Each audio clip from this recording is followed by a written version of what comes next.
Que Adriana, que tal levas economía? Buf, é que desvantaxas estas complícaseme bastante.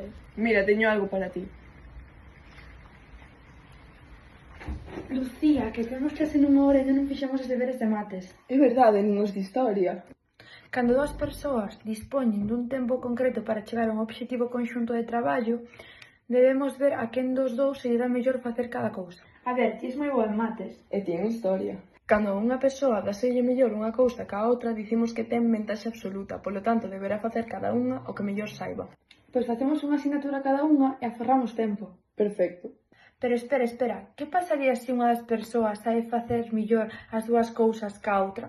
Nese caso estaríamos ante unha situación de ventaxa comparativa, é dicir, unha persoa ten ventaxe absoluta en ambas especialidades. E que poderíamos facer neste caso? Pois a persoa que non ten a ventaxe absoluta deberá facer o que se lle dá menos mal, e a que sí, a contraria. Ah, agora xa entendí. Moitas grazas. Vas sacar un 10.